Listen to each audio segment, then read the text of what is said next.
Hello and assalamu alaikum. Today's video will see me talking about a very important event in the life of Islam. And this event is known as Saqifa, and it's an event in which the Muslims at that time, the companions of the Prophet Muhammad at that time, was seeking to decide on who would be his successor. And I want to talk about what happened at Saqifa, at this important meeting that they were having. I want to talk about I want to show the impact of that meeting and the roles that those who participated in that meeting and how their decisions impacted the our perception of them, and more importantly, the impact that they had on their relationship to the Prophet's family. My sources for this particular video is actually coming or deriving from a book by the name of The Succession to Muhammad, a study of the early caliphate. And I want to mention this book because this is a really, it's a scholarly work, and it's a very important piece of work.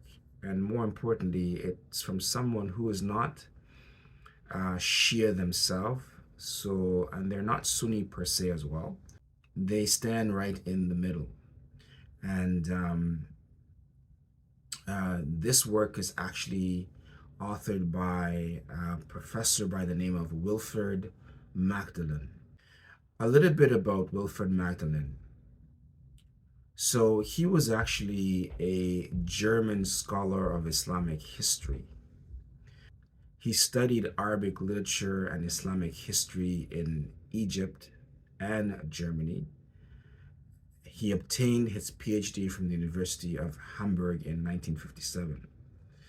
He then taught at various universities in the US and UK and was the Laudian Professor of Arabic at the University of Oxford from 78 to 98. He was also a senior research fellow at the Institute of Ismaili Studies in London. He wrote extensively on various aspects of early and medieval Muslim history and thought, especially on Shia Islam and its different branches. He was respected for his meticulous and fair use of primary sources and his original insights into the religious and political developments of Islam. He died at the age of 92 in 2023. So this is just a little bit about this author, and I want to share with you his thoughts about what happened at Saqifa. And I didn't want to rely solely on the Shia perspective or solely on the Sunni perspective, because while I am myself Shia, I wanted to find an independent but yet a scholarly perspective. And I feel that Wilfred is perhaps the best candidate that I could find. If you have an opportunity to read this book, it's a great book on what happened essentially right after the death of the Messenger of Muhammad, and what certain companions did right after he died in terms of seeking to choose a leader after him, and the fallout from that, and how that impacted their role within history, and especially in relation to the family of the Prophet Muhammad. And it chronicles the rise of Abu Bakr, who being the first caliph, with the rise and fall of the subsequent caliphs after him. So Umar, Uthman, and then it ends with Imam Ali. And of course, in the Al Sunnah world, or the people of Al Sunnah, notably known as the Sunni world of Islam, these are known as the four righteous caliphs. However, when we look back at the history of how these caliphs, particularly the first three caliphs, came into power, we see that that may not necessarily be the case. So Saqifa was taking place, and it saw that a bunch of prominent Muhajir Ansars had gathered at this place called Saqifa, and they were deliberating on who would should be elected as the new leader of the community. Now, according to Wilford, he says that the Ansars had not envisioned this idea of a universal leader that would preside over the entire Arab nation. Yeah. They were, he said, now to what extent he's accurate, he's right about this, I'm not sure, but he says that they were most likely thinking about who would be the leader of Medina. And in fact, he says that at one point in the meeting, they actually proposed a two leadership scenario where there would be a leader within Medina and there would be a leader within Mecca. Now, at some point, someone came along and they saw Abu Bakr and Umar and Abu Ubaidah, who happened to have been in Medina at that time, but they were not at Saqifa. And the person explained to them that, hey, there's this meeting taking place, and this is what the meeting's purpose was. And so when they heard this, they hurried over to Saqifa, and they met with the Ansars there. Now, the people that were there was a very small bunch of people. Among them was the Khadraji leader, Sa'ad bin Ubaidah Bashir bin Sa'ad, who was a rival and Khadraji of he was trying to rival for the leadership of the Khadraji chieftainship, and then you had Alul Babi al-Munhir, then you had Abu Bakr, Umar, and Abu Ubaidah, and the reports say that, you know, whoever were with them in terms of their aides or servants, they were there. Now, when they got there, they obviously challenged the Ansars. And at one point, Abu Bakr made this really long speech in favor of why it is that the Quraysh are better positioned to lead. And ultimately, it came down to the point that the Meccan Arabs would not listen or would never be willing to be ruled by anyone other than themselves, right? Or the Quraysh. And of course, there was no agreement even after this point amongst them. But at some point, Omar noticed that the tribe known as the Aslam tribe had heard of this meeting.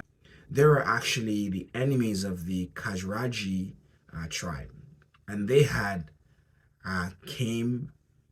caught wind of the meeting, and they had came, and it's the narrations say that when they came in a significant multitude, to the point where it is said that the streets were so narrow you couldn't pass. They were so filled, they filled up the streets.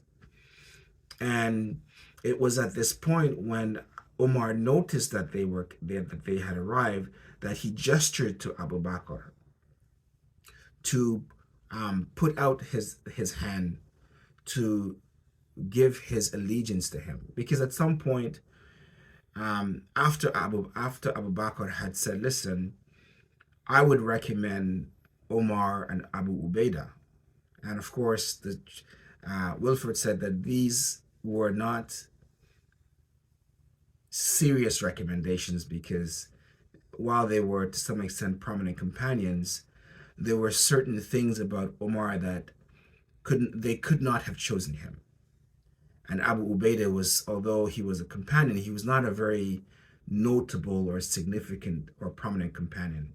So the only real possibility was Abu Bakr himself. In any event, Umar always had a deferent attitude or towards Abu Bakr. He and eventually this resulted in him asking Abu Bakr to gesture his hands he eventually asked Abu Bakr to put out his hands, and then he bent forward and gave his allegiance to Abu Bakr. And this is how this all started. Now, Sa'ad bin Ubaidah was totally and completely against this. In fact, even after Abu Bakr became caliph, he refused to give his allegiance to Abu Bakr. And of course, he was spared because to fight him meant that it would mean fighting him and some of the other tribes together. And Abu Bakr was given advice by Bashir bin Sa'ad not to press him too much for that. And he was listened to by Abu Bakr. But at the meeting, at one point, Umar got so angry at Sa'ad bin Ubaidah that he jumped on him and started to fight with him. And at one point, the report says that when Umar jumped upon him, the people called out, "You have killed Sa'ad bin Ubaidah." And then Umar said, "May Allah kill Sa'ad. By Allah, we did not find any case stronger than for the oath of allegiance to Abu Bakr." Now, this is the report that in which we saw that Umar was talking about this event. And at some point he said that, the reason he tries to justify his behavior by suggesting that we didn't see that those who were there felt that Abu Bakr desired Abu Bakr more than anyone else, when this was really not the case. The only reason why he was able to get away with giving allegiance to Abu Bakr and the others to follow suit was because Bashir bin Sa'ad was actually an enemy of Sa'ad bin Ubaidah, and he was actually trying to rival him for the leadership, but he had already been the leader of the Khadraji tribe, and so he naturally turned in favor, in support of Abu Bakr's cause. And moreover, Umar was actually helped by the presence of the Islam. In fact, to the point where Umar was actually, there's a report in which we hear Umar saying that It was only when I saw the Aslam tribe that I was certain of victory. Okay? Because after he gave his allegiance to Abu Bakr, the Aslam tribe immediately followed up to give their allegiance. And so their presence outweighed the numbers of people who were there. And so the others followed suit. Now, what's interesting about Sa'ad bin Ubaidah was after Abu Bakr became the caliph, like I said, he sent to Sa'ad bin Ubaidah demanding his allegiance, right, and that he paid homage. But his response to Abu Bakr was, "No, by Allah, I shall not pledge allegiance until I have shot every arrow in my quiver at you and fought you with those of my people and the tribe who will follow me." Okay, so he was dead set against Abu Bakr. So what's interesting here is that aside from Abu Bakr, Umar, and Abu Ubaidah, none of the prominent Meccan companions was present at Saqifa meeting. Not even a middle-ranking or lowly Meccan companion was recorded as having later claimed the honor of participating in this crucial event for the future of Islam. Nor was any member of the Prophet's family there. This is very important to understand and to keep in mind, because when we hear the people of Al-Sunnah talk about they following the Prophet Muhammad, none of his close representatives were there. And not only, i.e. his family, nor were, so for instance, his daughter wasn't there, his wife wasn't there, his cousin and son-in-law and close companion wasn't there, Imam Ali wasn't there. No one, his uncles weren't there. So no one of his family were there. Not to mention the other prominent Meccan companions who were close to Muhammad, apart from Abu Bakr, Umar, no one were there. So when the people of Al-Sunnah talk about their following the companions of Muhammad, who are we really talking about, right? If this was, let's say that the Messenger of Allah didn't have a successor, and a successor were to be elected or chosen by this type of meeting, it would make more sense that the community was better represented in terms of selecting a desirable candidate where there was more members, where there was more prominent members of the community there. And yet Saqifa showed the very opposite. It represented a lack of that. And of course, we see this to be the case not only and of course this is even the perspective of Umar himself, in which he is heard as saying that the meeting of Saqifa was a falta. He used the word falta. Now in the Arabic, the term falter means a slip or a lapse. And essentially, it means that there has been an unintentional error or deviation from the right path. This is really what it means. And the reason why he mentions this is because he says that they had slipped because that they had a shura or a meeting of this nature where the prominent companions were not there, and moreover the Prophet's family was not present. which is required in order to have a legitimate consultation amongst the Muslims. This is what he says. This is what he admits. And he says that Saqifa is not a precedent for the Muslims. This is what he says. And he says that this is not a precedent because of those reasons. However, he seeks to justify this position nonetheless for choosing Abu Bakr, because he says that they felt that had they not pressed for the selection of Abu Bakr, that they felt they could not trust the Ansars to wait to choose a legitimate leader later on.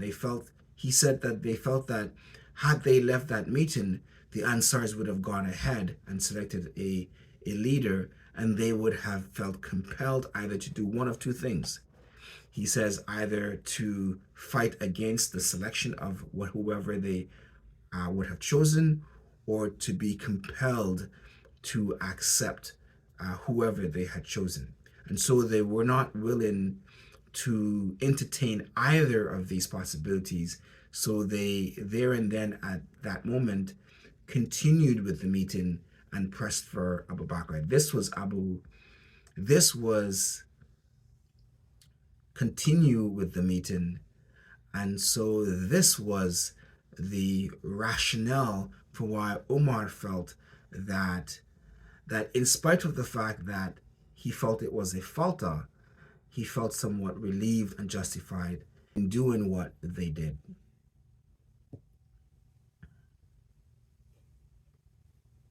Wilford says that this particular perspective of Umar betrays their actual true fears, which was that they diplomatically avoided a legitimate shura, not particularly for these reasons, but rather because they feared that among the Ansars that they would have most likely chosen Imam Ali, who is one of the close companions of the Prophet, but also, more importantly, is his actual kin.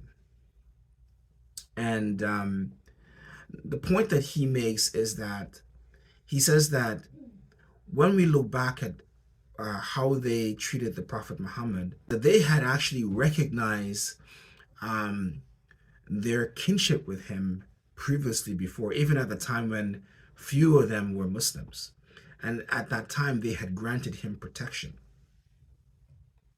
And so Wilford makes the point that it is highly unlikely that they too, at this point, now that they had become fully Muslims, that they too would have selected Imam Ali al-Islam to be the successor, based on the fact that Imam Ali was his kin and his closest kin, in the sense that he was married to his daughter. He was the father of his grandchildren, and also he was his cousin. And more importantly, he was known as one of the most righteous companions amongst them. And the argument that Wilford makes in his book is that among the Ansars was the Khazraji, and the link between the Khazraji and the Prophet Muhammad was actually through Hashim's wife. Now Hashim is the producer of the Prophet's family. From him came the Prophet's family, the line of the Prophet's family. And history shows us that Hashim's wife was actually the mother of the Prophet's grandfather. And her name is Salma, and she was the daughter of Amr. And Amr comes from Banul Najjar. And Amr is from the Banul Najjar of the Khazraj tribe. Now remember, the Khazraj are the Ansars. They are natives of Medina. And so because we've seen they too recognized Muhammad as part of their kin through the Banu al-Muttalib, who again is the family, the direct lineage of the Prophet Muhammad. So when we talk about who is the actual family of Muhammad, Ab al-Muttalib is the actual family direct link, direct family link of the Prophet Muhammad. He is the grandfather of the Prophet Muhammad. And so they have this link to kinship with Muhammad through his grandfather. And so Wilford makes the point that when Abu Bakr was given reasons as to why the Quraysh of Mecca should be the only tribe to lead the Muslims, he didn't actually make the claim that because they are linked to Muhammad through kinship. Although Shias have made that claim, Wilford says that no, he actually wasn't very specific on that point. What he said was, he said that the Arabs, the Quraysh Arabs will not listen to any other tribe, right? That they would not allow themselves to be ruled by any other tribe because they are a noble tribe. And this word nobility is interesting because in a sense he is actually implying a kinship to the Prophet Muhammad, because he's saying that they are noble. But in what sense does he mean noble? Because there is no family that's more noble than the Prophet's family, and they all know that. So if he's making claims to nobility, in indirect way, he's actually making claims to kinship. And the only kinship that could be more noble is that of the Prophet Muhammad. And so this is why the Shias have said that it really boils down to him making this claim that he has a kinship to the Prophet Muhammad, and therefore the Quraysh is in a better position to rule over the Arabs.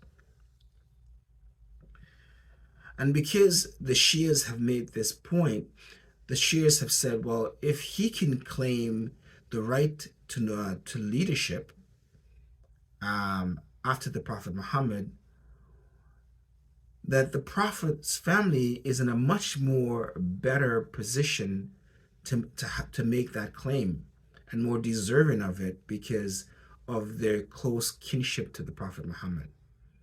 And when you look at who are the actual family of the Prophet Muhammad, while there is indirect kinship to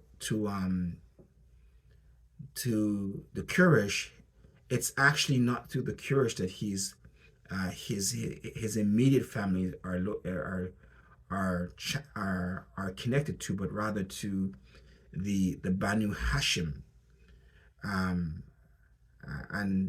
there is, I don't want to get into too much drawing out the lineage of that, but there is a distinction between these two tribes, and his kins are actually through the Bani Hashim, and that is not through the Quraysh. In any event, so Wilford says that the reason why he doesn't come out very clearly and make the statement that he's making a connection between the Quraysh kinship to Muhammad is because he knew very well that in the event of making this claim, then the Ansars there would have said, well, then if this is your argument, then let's set up a legitimate shura to invite the prominent Meccan companions along with the Prophet's family, and then this idea of kinship would have been more deserving of Imam Ali or someone that was closer to Muhammad amongst the Ansars. And so Wilford said that this is one of the reasons why both Abu Bakr and Umar feared having a legitimate shura in which all the relevant parties who were in the position to discuss these matters, including the Prophet's family, um, were denied this opportunity.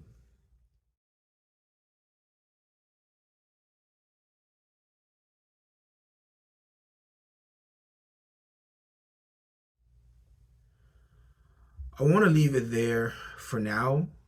Um, I will continue with looking at what happens after the Abu Bakr gains the caliphate and the role of Umar in securing the allegiance of Abu Bakr. And we will look at how the Prophet's family was then sidelined and mistreated. And we will look at um, Fatima's response to how she was treated and what eventually happens, resulting in her death. And then this will draw a picture of who the Prophet's family are and how they felt about how they were treated as a direct consequence of what happened in Saqifa. So stay tuned for part 2, in which we discuss these important details. Thank you for staying with me so far. Assalamu alaikum. Take care for now.